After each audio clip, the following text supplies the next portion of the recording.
하나님 말씀은 신약성경 디모데후서 4장 9절에서 11절의 말씀입니다. 다 찾으신 줄 알고 우리 한 목소리로 같이 읽겠습니다. 시작. 너는 어서 속히 내게로 오라.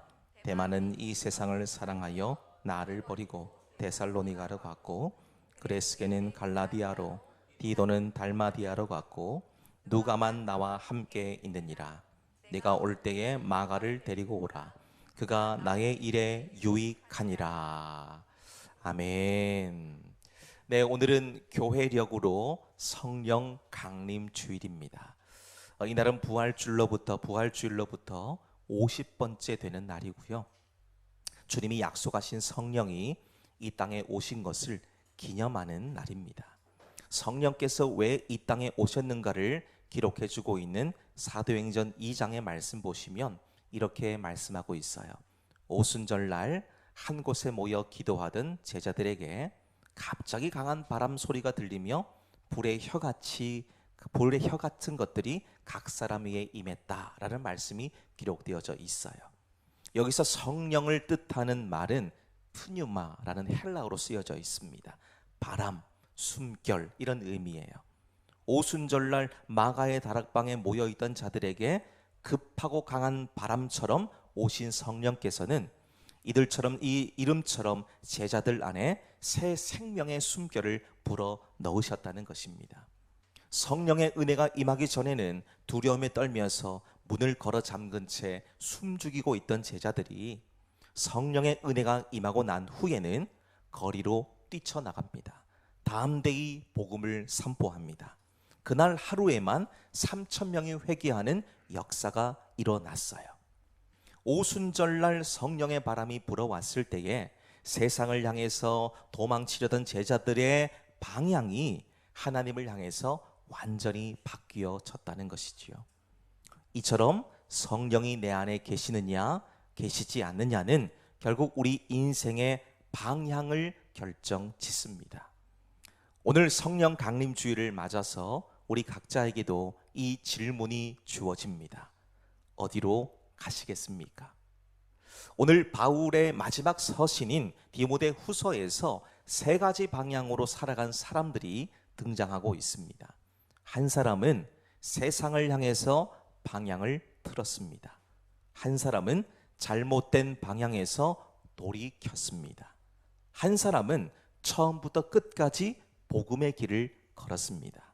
성령의 불이 있는 사람과 없는 사람, 그 차이가 결국 방향의 차이라는 것을 오늘 우리들에게 분명하게 보여주고 있습니다. 자, 오늘 이 편지는 바울이 아들처럼 여기는 디모데에게 사랑을 담아서 목회의 전반적인 부분을 조언해주고 있는 편지입니다. 이제 자기는 곧 역사의 뒤편으로 사라지게 되지만 여전히 젊고 할 일이 많은 디모데는 더욱더 진실함과 충성을 다해서 주님 앞에 머물러라, 이런 권면을 해주고 있습니다. 자, 왜 이런 개인적인 내용을 담은 편지를 썼느냐는 것이지요. 그리고 이 말씀을 왜 우리들에게 지금 보여주고 있을까 하는 것입니다. 디모데가 오늘 말씀에도 나오지만 제2의 대마가 되지 않기를 바랬기 때문이에요. 바울은 그동안 자기와 함께 복음을 전했던 믿음의 동역자들의 이름을 말하고 있는데요, 그 안에 세 가지 유형의 사람이 있다는 것을 보게 되지요. 각각 어떤 방향으로 걸어간 사람인지를 우리 살피면서 우리는 그렇다면 어느 길로 나아가는 것이 옳을지, 무엇이 복될지를 살필 수 있는 시간 되시기를 소망합니다. 자, 우리 10절의 말씀을 다시 한번 읽도록 하겠습니다. 시작. 대만은 이 세상을 사랑하여 나를 버리고 데살로니가로 갔고, 그레스게는 갈라디아로, 디도는 달마디아로 갔고. 아멘. 자, 10절의 말씀 보시면 10절 상반절에 나옵니다. 성령으로 시작을 해서 육체로 마친 사람이 나옵니다. 자, 본문을 보시면 데마라는 사람의 이름이 나오지요. 이 데마는 골로새서 4장의 말씀과 빌레몬서 1장 말씀에도 언급되고 있는 인물인데요, 특별히 빌레몬서 1장 24절에 보시면 바울이 이 데마를 향해서 이렇게 말을 합니다. 나의 동역자, 이렇게 불러요. 나의 동역자. 그 정도로 신뢰했던 사람입니다. 자, 그런데 지금 결과적으로 보세요. 이런 자가 지금 바울 곁을 떠났습니다. 이유에 대해서는 여러 가지 설이 있습니다만은 가장 유력한 것은 바울이 복음을 전하다가 감옥에 갇히고 쇠사슬에 묶인 모습을 보면서 부끄러워했다는 거예요. 부끄러워했다는 겁니다. 자기는 바울과 다르게 고상하고 품위 있게 복음 전하기를 원했어요. 그래서 지하 감옥에 갇혀서 어려운 처지에 놓여져 있는 바울을 버리고 떠나고 말았다는 것이지요. 여기서 우리 주목할 말이 있습니다. 바로 이 세상을 사랑하여 라는 말이죠. 여기서 사랑이라는 말이 우리가 잘 아시는 아가페입니다. 아가페. 이 아가페라는 말을 아가파오라고 이렇게 부르는데요. 사랑하여 세상을 더 아가파오 했다는 겁니다. 요한복음 3장 16절 말씀 보면 하나님이 세상을 이처럼 사랑하사 그러죠. 이 말과 동일한 말이에요. 사람이 품을 수 있는 가장 깊고 전인격적 사랑을 바로 아가파오, 이 사랑이라고 부르는 겁니다. 그런데 여러분, 대마의 비극은 단순히 세상이 좋아서 떠난 것이 아닙니다. 하나님을 향해서 쏟아야 될 가장 깊은 사랑을 세상을 향해 쏟아 부었다는 거예요. 세상을 향해서. 바로 사랑의 방향, 그 대상이 완전히 틀어진 것이지요. 그리고 또 하나의 표현이 나옵니다. 버리고라는 말이죠. 버리고. 세상을 사랑해서 주님의 영광을 버렸다는 겁니다. 이 표현은 단순한 이별이 아니고 완전하게 버렸다, 그런 말이에요. 완전하게. 앞에 완전히 붙습니다. 마태복음 27장 46절 말씀 보면 예수님께서 십자가 위에서 외치신 말씀이 있어요. 나의 하나님, 나의 하나님, 어찌하여 나를 버리셨나이까? 이 말씀하시지요. 여기서 말하는 나를 왜 버리셨습니까? 라는 말과 오늘 이 말이 동일어예요. 그러니까 지금 바울은 예수님께서 십자가 위에서 느끼셨던 그 버림받음의 아픔, 이걸 대마를 통해서 고스란히 느꼈다는 거예요. 자, 이 편지에 등장하는 또 다른 두 사람이 나오지요. 그레스게와 디도. 이 두 사람은요, 교회로부터 파송을 받아서 각자의 임무를 받아서 떠났기 때문에 예외로 두겠습니다. 문제는 대마죠, 대마.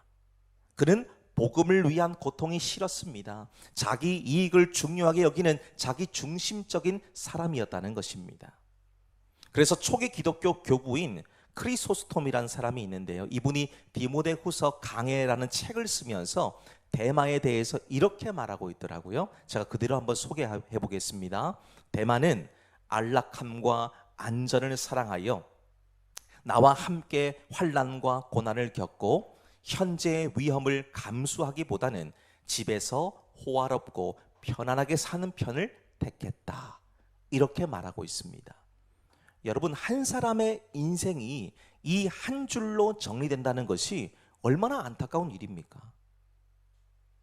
분명 처음에 대마도 바울의 신실한 동역자였지 않습니까? 그러니까 빌레몬서 1장 말씀에서도 바울이 나의 동역자다라고 말할 정도였으니까 분명히 성령의 은혜 안에서 사역을 시작했다는 거예요. 그런데 고난이 다가오니까 결국 십자가를 버려두고 세상의 안락과 육신의 편안함을 좇아서 방향을 틀어버린 겁니다. 이런 대마의 변질된 모습을 보면 바울이 일찍이 갈라디아 교회 성도들을 향해서 경고하면서 던졌던 이 탄식이 정확하게 겹쳐지는데요. 갈라디아 3장 3절의 말씀 보면 이렇게 말하고 있습니다. 너희가 이같이 어리석느냐? 성령으로 시작하였다가 이제는 육체로 마치겠느냐? 말씀하고 있죠. 이 탄식이 바로 대마를 바라보는 바울의 마음이었다는 겁니다. 성령의 은혜로 그 영광스러운 길을 함께 시작해 놓고 어째서 이제는 세상과 육체를 향해서 방향을 틀고 있느냐? 이 피 끓는 안타까움이죠. 구약의 사울 왕도 보시면 오늘 대마와 같은 길을 걸었다는 것을 우리가 분명히 보실 수가 있습니다. 그도 처음에는 분명 자기를 낮추는 겸손한 사람이었어요. 미스바에서 이스라엘의 초대 왕으로 뽑히던 그 영광스러운 순간에도 그가 부끄러워하면서 짐 보따리 사이에 숨을 만큼 겸손하고 소박한 사람이었습니다. 근데 왕이 되고 나서 권력을 쥐고 나니까 그의 방향이 완전히 달라지는 거예요. 사무엘상 15장 말씀 보니까 전쟁에서 승리하고 난 후에는 하나님께 영광을 돌리는 대신에 갈멜산에다가 자기를 위한 기념비를 세웁니다. 자기를 위한 거. 내가 했다 이거예요. 내가 했다. 근데 자기가 한 게 아니죠. 누가 했습니까? 하나님이 이기게 하셨잖아요. 그럼 하나님께 영광을 돌려야 되는데 자기 치적을 내세우는 겁니다. 내가 잘 이끌었어. 내가 왕으로 있었기 때문에 이 정도로 됐어 라고 기념비를 거기다 세우는 거예요. 하나님의 영광보다 백성들의 눈치를 보면서 말씀에 불순종합니다. 스스로 작게 여길 때는 성령께서 함께 하셨습니다만 스스로를 높이고 세상을 향해서 방향을 틀었을 때 성령님이 그를 떠나시죠. 성령님이 떠나시니까 어떤 일이 벌어집니까? 악한 영이 찾아옵니다. 그를 괴롭히지요. 최후에는 스스로 목숨을 끊는 비극을 맞이합니다. 성령이 떠나가신 자리에 더 악한 영이 찾아든다는 것, 이것이 세상을 향해서 방향을 틀 때 기다리는 결말이라는 거예요. 그래서 우리는 오늘 이 첫 번째 단락에서 물을 수 있는 것이 있습니다. 어디로 가시겠습니까? 어디로 가시겠습니까? 지금 저와 여러분이 향하고 있는 방향이 세상 쪽입니까? 아니면 주님 쪽입니까? 하나님을 향해서 쏟아야 되는 사랑을 세상을 향해서 쏟아붓는 삶은 결국 슬픔과 절망으로 끝난다는 것이지요. 우리는 대마처럼 세상을 향해 가지 마시고 예수님 안에 사는 복된 인생이 되시기를 축복합니다. 그럼 두 번째 보실까요? 11절의 말씀을 우리 함께 읽겠습니다. 시작. 누가만 나와 함께 있느니라. 내가 올 때에 마가를 데리고 오라. 그가 나의 일에 유익하니라. 아멘. 자, 11절의 말씀 보면 두 사람의 이름이 나옵니다만 먼저 그 중에 한 사람을 보도록 하겠는데요. 바로 실패해서 넘어졌지만 성령 안에서 다시 일어선 사람이 나옵니다. 바로 마가라는 사람이에요. 마가. 대마와 반대 방향으로 살아간 사람임을 우리가 볼 수가 있습니다. 이 마가는 누구냐? 바울과 함께 주의 일을 함께 했던 바나바의 조카입니다. 그리고 부유한 집안의 자녀였어요. 사도행전 15장에 보면 바울이 두 번째 전도 여행을 준비하던 중에 마가를 데리고 가느냐 마느냐 이걸 놓고 바나바와 크게 싸운 일이 기록되어져 있습니다. 이 다툼의 원인에 마가가 있어요. 마가. 사도행전 13장을 보면 바울의 첫 번째 전도 여행 당시에 함께 떠났던 마가가 분명하지 않은 이유로 예루살렘으로 되돌아가 버렸거든요. 학자들 사이에 여러 추측들이 있습니다만은 아마도 이 선교지의 척박함들 또 두려움과 같은 인간적인 약함 때문이었을 것이다 라고 이야기를 합니다. 여러분, 이런 거예요. 마치 회사에 명운이 걸려있는 아주 중요한 계약을 지금 목전에 두고 있는데 실무를 맡은 핵심 관계자가 명확한 이유도 없이 그냥 사표를 내고 회사를 떠나버린 일과 똑같다는 거예요. 그럼 어떻게 되겠습니까? 계약이 취소가 되겠죠. 계약이 취소가 되면 회사가 어려워지겠죠. 얼마나 황당하고 어이가 없는 일이냐 이 말이에요. 자, 이 일로 바울과 바나바가 크게 다툽니다. 2차 전도 여행부터는 각자 다른 선교팀을 꾸려서 전도 여행을 이어가게 되는데요. 바울은 실라를 택하고 바나바는 마가를 택해서 이 전도 사역이 이어집니다. 자, 그런데 오늘 말씀을 좀 보십시오.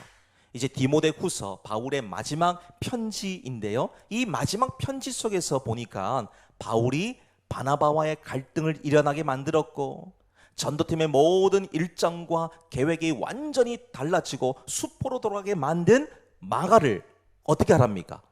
데리고 오라. 데리고 오라 얘기하죠. 어떤 이유일까요?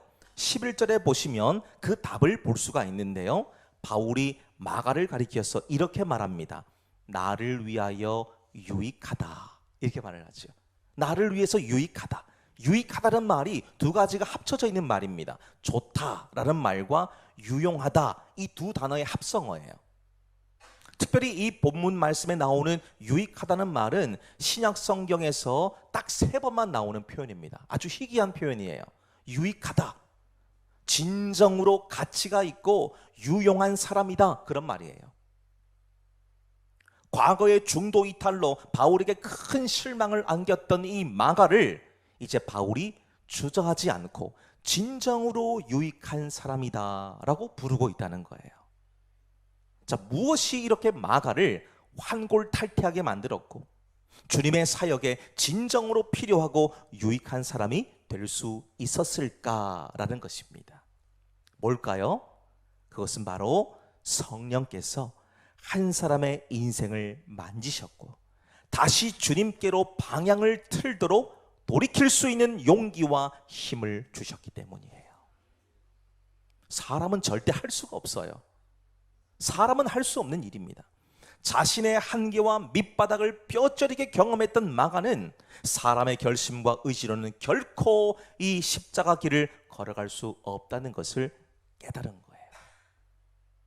그래서 그는 자기 연약함을 핑계 삼아서 세상으로 숨지 않고 다시 성령을 향해서 인생의 방향을 재조정한 겁니다. 재조정. 실패한 자리에서 주저앉아 끝내지 않고 성령의 도우심을 구하며 복음을 향해 발걸음을 돌이킨 것입니다. 여러분, 방금도 말씀드렸지만 사람은 자기 의지나 결심만으로는 절대로 바뀌지가 않습니다. 절대로 바뀌지가 않아요. 우리의 습성상 도전하고 변화를 주기보다, 변화하는 것을 좋아하는 것보다 안주하는 것을 더 선호하기 때문입니다. 이 바뀌는 걸 별로 좋아하지 않아요. 바뀌는 거.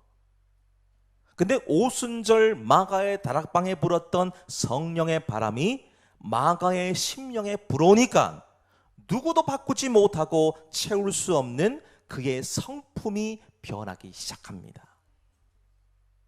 인간적인 두려움에 쫓기던 도망자가 위대한 마가복음의 기록자로, 그리고 바울이 순교 직전에 가장 보고 싶어하는 진정으로 유익한 사람으로 완전히 거듭난 거예요. 완전히 거듭난 겁니다. 여러분, 성령의 사람으로 거듭나면 다른 사람에게 평가받는 이 방식 자체가 달라지는 겁니다. 이 변화는 바울 자신도 그랬던 경험이 있지 않습니까? 그가 어떤 사람이었나요? 그는 원래 예수 믿는 사람들을 잡아 가두고 죽이는 일을 너무도 당연하게 여기던 피도 눈물도 없던 사람이었습니다. 그래서 사도행전 7장 말씀 보면 스데반이라는 사람이 돌에 맞아 죽어가는 자리에서도 그렇게 죽어도 된다, 그렇게 말을 하면서 생각했던 사람이 바로 바울이었다는 거예요. 근데 이런 자가 다메섹으로 가던 길에서 예수님을 만납니다. 그 만남, 한 번의 만남이 인생의 향방을 완전히 바꿔놓은 거예요. 완전히. 그러니까 유대인들은요, 충격을 받는 겁니다. 거기서. 아니, 분명히 예수 믿는 자들을 잡아서 죽이라고 보내놨는데 이 보내놓은 자가 예수를 따르는 자가 되어서 돌아온 거예요. 이게 어떻게 된 거냐? 어떻게 된 거냐? 그들끼리 막 난리가 났습니다. 그래서 이 사도 바울을 죽이기 위해서 얼마나 많은 사람들을 보냅니까? 근데 하나님께서 끝끝내 바울에게 주신 사명을 감당할 수 있도록 모든 위험에서부터 주님이 지켜주셨잖아요. 그러니까 오늘 이 시간까지 온 겁니다. 복음의 회방자에서 복음의 증인으로 바울도 완전히 돌아섰던 경험이 있습니다. 사실 바울도요, 한때는 이 마가의 연약함에 크게 실망을 해서 그를 포기했던 적이 있었습니다. 그런데 바울은 포기했지만 성령 하나님은 마가를 포기하지 않으셨어요. 사람의 기질과 본성은 인간적인 결심과 노력만으로 결코 바뀌지 않는다 그랬잖아요. 그런데 성령의 불같은 은혜가 우리 심령에 임하면 아무리 연약한 자라도 그 은혜에 압도가 되는 거예요. 압도. 이걸 경험해 보셔야 됩니다. 이 압도되는 은혜가 있으면 우리 혈기대로 살지 않아요. 우리의 육신의 생각대로 살지 않습니다. 이게 막 올라오다가도 성령께서 막 누르시는 거예요. 그건 아니야. 그렇게 하는 건 아니야. 우리를 컨트롤 하시죠. 컨트롤. 우리는 컨트롤 못 하잖아요. 우리는 우리를 괴롭게 만들고 힘들게 만드는 사람이 있으면 제일 먼저 뭐가 나옵니까? 막 화부터 나오죠. 목소리가 막 커지죠. 입에서 막 육두문자가 나오기 일보 직전까지 갈 수도 있지 않습니까? 근데 성령의 은혜로 충만하게 살아가는 사람은요, 이게 올라오다가도 쑥 내려가는 거예요. 주님이 누르시는 겁니다. 그렇게 했다가는 주님의 은혜가 기쁨으로 나타나지 않기 때문이에요. 다른 사람들을 병들게 만들기 때문이고 다른 사람들에게 상처를 주기 때문에 그렇습니다. 그러니까 성령님이 개입하시는 거예요. 그 은혜에 압도되면 내 기질과 본성대로 살지 않습니다. 주님의 성품을 이식받음으로 새로워질 수 있다는 거예요. 마가는요, 성령의 은혜로 도망치던 발걸음을 돌이켜서 복음을 향해서 방향을 다시 재조정합니다. 재조정. 그 훗날 바울이 성령 안에서 환골탈태한 마가의 모습을 본 거예요. 성령께서 한 사람을 얼마나 위대하게 바꾸실 수 있는지 눈으로 확인한 겁니다. 그래서 바울은 마가에 대한 과거의 섭섭함과 편견을 모두 다 내려놓고 그를 다시 한번 기꺼이 동역자로 품었다는 것을 보시게 되지요. 이 변화를 알기 때문에 오늘 본문에서 그가 말하고 있는 것처럼 나에게 진정으로 유익한 자다 이렇게 부르고 있어요. 자, 우리 역시 사람을 바라볼 때에 과거에 매여서 고정관념과 편견을 가지고 사람을 보지 않으시기를 바랍니다. 사람은 바뀌지 않는다라는 것을 우리는 정설로 알고 계시잖아요. 그런데 성령 안에서는 바뀝니다. 바뀌어요. 증거를 찾고 싶으세요? 앞에 저를 보시면 돼요. 저를 보시면 됩니다. 저를 보시면 저 김정윤이라는 자가 어떻게 살아갔는가, 제 과거를 아시면 제 기절초풍하실 거니까 말씀을 안 드릴 거고, 이렇게 오늘 말씀처럼 마가처럼 살아갔던 인생이 성령의 은혜로 붙잡히니까 주님의 일을 감당하는 사람으로 쓰임받는 모습을 보고 계시지 않습니까? 제가 증인이에요. 오늘 저와 여러분도 마가처럼 진정으로 유익한 사람으로 다시 태어날 수 있게 되시기를 바랍니다. 그 일을 위해서 우리에게 필요한 것은 성령의 은혜라는 것이지요. 자, 그럼 세 번째 보실까요? 세 번째, 우리 11절 다시 한번 읽도록 하겠습니다. 시작. 누가만 나와 함께 있느니라 내가 올 때에 마가를 데리고 오라.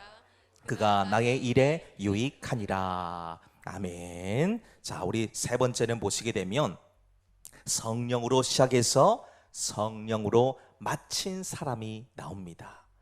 두 번째는 마가를 보셨기 때문에 마가를 이제는 빼놓고요. 세 번째 11절 말씀의 시작을 누구로 나오고 있습니까? 누가만 나와 함께 있다라고 하고 있지요. 우리가 진정으로 주목해야 되는 사람이 바로 누가입니다. 누가. 자, 11절의 표현을 다시 한번 보세요. 누가만 나와 함께 있다. 그렇죠? 근데 우리가 볼 때는 이 의미를 정확하게 해석하기가 조금 난해할 수도 있는데요. 헬라어 원문을 찾아보니까 이렇습니다. 여기에 누가만이라 되어 있죠. 만. 이 누가만 오직 홀로 나와 함께 있다 이런 말이에요. 옆에 사람이 없어요. 누구만 있는 겁니까? 누가만 있는 거예요. 누가만. 지금 데마도 떠났죠. 그레스게도 갔고요. 디도도 갔습니다. 주님의 일을 위해서 다른 교회로 이 두 사람 파송시켰습니다. 마가도 지금 옆에 있지 않지요. 바나바도 옆에 없습니다. 순교를 앞둔 바울 곁에 오직 누가만 홀로 남아있는 상황이라는 거예요. 그러니까 이 한 단어 누가만이라고 하는 이 말이 그가 얼마나 지금 신실한 사람인가를 단번에 드러나게 만들고 있다는 겁니다. 모두가 떠난 그 자리에서 끝까지 같은 방향을 걸어가는 사람, 그것이 성령으로 시작해서 성령으로 마치는 사람이라는 것이지요. 성경을 보시면 누가와 똑같은 발걸음을 걸었던 또 다른 한 사람이 나옵니다. 바로 사도 요한이에요. 예수님께서 겟세마네 동산에서 붙잡히시고 십자가를 지실 때에 다른 제자들은 그토록 호언장담했잖아요. 저는 주님 곁을 절대로 떠나지 않겠습니다. 주님의 문제가 생기면 우리가 칼같이 지키겠습니다. 그랬단 말이에요. 근데 이들이 어떻게 했습니까? 로마 군병들이 막 쳐들어오니까 그들이 뿔뿔이 다 흩어져 버리죠. 주님은 그냥 아랑곳하지 않습니다. 온데간데 없는 거 지키지도 않습니다. 자기들의 말, 분명히 내뱉은 그 말을 지키지도 않는 거예요. 대마처럼 세상을 향해서 자신의 안전을 향해서 그냥 달아난 겁니다. 그런데 모두가 떠난 그 참혹한 십자가 아래에 끝까지 남아 있었던 제자가 바로 사도 요한이에요. 그는 홀로 예수님 곁에 남아서 주님의 마지막 숨결을 지킵니다. 예수님의 어머니 마리아를 예수님으로부터 잘 보살펴달라는 부탁도 받습니다. 죽음의 위협 앞에서도 도망치지 않습니다. 예수님과 끝까지 같은 방향을 바라보면서 서 있었다는 것이지요. 오늘 누가도 동일합니다. 차가운 지하 감옥에서 바울이 순교의 제물로 들려지기 직전 모두가 떠나버린 그 외로운 자리를 누가만 홀로 지켰어요. 인간적인 의리 때문이 아닙니다. 그의 안에 성령이 계셨기 때문에 성령이 이끄시는 그 십자가 길을 끝까지 걸어갈 수 있었다는 겁니다. 그러니까 처음부터 끝까지 한결같은 모습으로 주님께 쓰임받은 복된 자라는 말씀이에요. 그는 의사입니다. 의사로서 바울의 두 번째 전도 여행부터 같이 활동을 했거든요. 바울의 질병을 돌보는 주치의로서의 사명도 놓치지 않았고 편지를 대필해 주는 역할도 잘 감당했습니다. 어떤 학자들은 오늘 디모데에게 보내는 이 편지까지도 누가가 직접 전달했다라고 말하기도 합니다. 그만큼 자기의 힘에 지나도록 맡은 바 충성되이 헌신된 사람, 그 사람이 바로 누가라는 것을 보실 수가 있어요.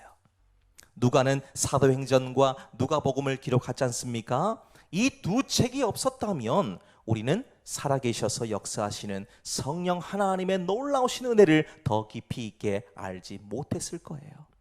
그가 의사로서의 그 꼼꼼함이 우리에게 성령의 능력이 어떻게 임하는지를 구체적으로 역사하면서 보여주시고 있는 거지요. 그만큼 누가는 성령에 사로잡혀 간 사람이다라는 말씀입니다. 성령에 사로잡혀 있었기 때문에 그의 발걸음은 처음부터 끝까지 한 방향을 잘 보면서 걸어갈 수 있었다는 것이지요. 이 한 사람을 소개하고 좀 마치겠는데요. 여호수아 14장의 말씀에도 보면 갈렙이란 사람이 나옵니다. 갈렙. 이 갈렙도 성령으로 시작해서 성령으로 마친 사람의 대표적인 인물입니다. 민수기 14장 24절 보면 하나님께서 갈렙에 대한 평가를 이렇게 하십니다. 오직 내 종 갈렙은 그 마음이 다른지라 나를 온전히 따랐은즉 말씀하시죠. 여러분, 하나님께 이런 평가를 받는 사람들이 되시기를 축복합니다. 하나님이 뭐라 말씀합니까? 그는 내 마음에 합한 자다. 그는 내 마음을 너무도 잘 알고 있다. 그런 말씀이잖아요. 여기서 마음이라는 말이 영, 숨결, 바람 이를 뜻하는 겁니다. 창세기 1장 2절 말씀에서 하나님의 신이 수면에 운행하시니라 이 말 나오죠. 여기서 그 신인, 이 신이라는 말과 동일한 말이에요. 하나님께서는 갈렙 안에 다른 영, 곧 성령의 결을 가진 영이 있는 것을 보신 겁니다. 그러니까 갈렙이 끝까지 그 길을 걸어갈 수 있었던 이유, 바로 이 성령의 은혜로 사로잡혀 있었기 때문인 것을 우리가 알 수가 있죠. 갈렙은 여호수아의 그늘에 가려서 만년 2인자로 살았습니다. 근데 그는 그런 것에 연연하지 않았어요. 자기에게 주어진 그 자리에서 충성스럽게 소임을 다했습니다. 자리가 높은지 낮은지 이거 중요한 게 아니에요. 하나님께서 자기에게 맡기신 것이 무엇인지를 분명히 아는 사람이에요. 그러니까 가나안 정탐 때도 다른 정탐꾼들 10명은 그냥 다른 보고를 하잖아요. 없는 말을 막 지어냅니다. 그러니까 이 거짓말에 사람들이 속아서 마음이 물처럼 다 녹아내림으로 모세와 이 여호수아와 다른 사람들을 막 대적하지만 오늘 갈렙은 어떻습니까? 아닙니다. 아닙니다. 하나님이 그 땅 우리에게 주셨기 때문에 그들에게 있는 그곳에 있는 그 사람들은 하나님께서 우리에게 붙여준 사람들이고 우리의 밥입니다라고 얘기하지 않습니까? 주변의 시선과 주변의 평가를 아랑곳하지 않고 하나님의 은혜로 붙잡힌 바 되었던 사람, 그 사람이 바로 갈렙이었다는 것이지요. 자, 누가도 역시 마찬가지입니다. 바울이 겪고 있는 이 어려움과 고통을 함께 겪으면서도 그 곁을 떠나지 않았어요. 지금 디모데후서가 쓰일 때 바울이 순교를 앞두고 있다 그랬습니다. 심지어 누가는 바울이 AD 67년경에 순교의 제물이 돼서 세상을 떠난 후에도 흔들리지 않았습니다. 초대교회 전승에 따르면은 누가는 84세 나이로 주님 부르심 받을 때까지 이방 지역에서 성령의 충만한 은혜 가운데 끝까지 복음 전하며 평생을 살았다고 증거하고 있어요. 바울이 떠난 빈자리에서도 그의 발걸음은 여전히 성령을 향해 있었다는 것입니다. 그 얼마나 아름다운 믿음의 여정이냐 이런 말씀이지요. 우리 앞서 제일 먼저 보셨던 데마와 한번 비교해 보세요. 완전히 상반된 평가이지 않습니까? 자, 여러분, 그렇다면 오늘 우리는 이 어떤 방향으로 걸어갈 것인가를 여러분들이 선택하셔야 됩니다. 가장 이상적인 것은 누가처럼 성령으로 시작해서 성령으로 마치는 삶이지요. 근데 물론 마가처럼 인간적인 연약함으로 쓰러졌다가도 성령으로 다시 일어나는 것도 복된 길입니다. 첫 출발이 삐걱댔어도 최종적으로 성령의 사람으로 방향을 잡았기 때문이에요. 근데 여러분 오해하지 마세요. 이 길도 복되다고 했기 때문에 아니 그러면 지금 내 맘대로 살다가 나중에 주님 나를 부르실 때 그때 그 길로 가도 되겠네 생각하시면 안 된다는 겁니다. 왜 안 될까요? 우리에게 나중이라는 시간은 내 것이 아니잖아요. 언제 우리 인생의 마침표가 올지 아무도 모릅니다. 한치 앞도 모르는 우리들이 나중에 일을 어찌 알겠습니까? 나중에 어찌 될지 우리가 어떻게 장담할 수 있겠냐는 말씀이지요. 그래서 우리는 할 수만 있다면 지금 당장 성령의 사람으로 방향을 잡으시는 것이 가장 멋지고 아름답다는 겁니다. 자, 그렇지만 우리는 가장 경계해야 되는 사람이 있지요. 누구였습니까? 첫 번째로 보셨던 성령으로 시작했지만 육체로 마치는 모습이라는 거예요. 사람의 방향이 하나님에게서 세상으로 완전히 틀어진 사람, 그리고 그 결말이 무언지 우리는 데마와 사울 왕을 통해서 보시지 않았습니까? 그렇기 때문에 오늘 우리는 이 자리에서 분명한 대답을 할 수 있어야 되고 어디로 갈 것인가를 결정해야 된다는 겁니다. 지금 세 사람이 각기 다른 방향으로 걸어갔잖아요. 세상을 향해 걸어간 데마의 방향이 있고 잘못된 길에서 성령을 향해 돌아선 마가의 방향이 있고 처음부터 끝까지 복음의 길을 걸어간 누가의 방향이 있습니다. 여러분은 어디로 가시겠습니까? 인생의 속도보다 중요한 것은 방향입니다. 방향. 혹 데마처럼 세상을 향해 발걸음이 내딛고 있는 그런 길이 있다면, 그런 발걸음이 있다면 즉시로 멈추시기를 바랍니다. 혹은 마가처럼 인간적인 연약함과 두려움으로 넘어지셨습니까? 다시 성령을 향해 방향을 돌이키십시오. 그러면 주님은 우리를 진정으로 유익한 사람이다 라고 불러주실 거예요. 무엇보다 저와 여러분은 누가와 갈렙처럼 모든 사람들이 떠나는 그 외로운 자리에서도 오직 성령의 숨결에 이끌려 처음부터 끝까지 변함없이 십자가 길을 걸어가시기를 소망합니다. 오늘 성령 강림주일 성령의 바람을 타고 성령 생명의 길로 걸어가는 저와 여러분 되시기를 주님의 이름으로 간절히 축복합니다.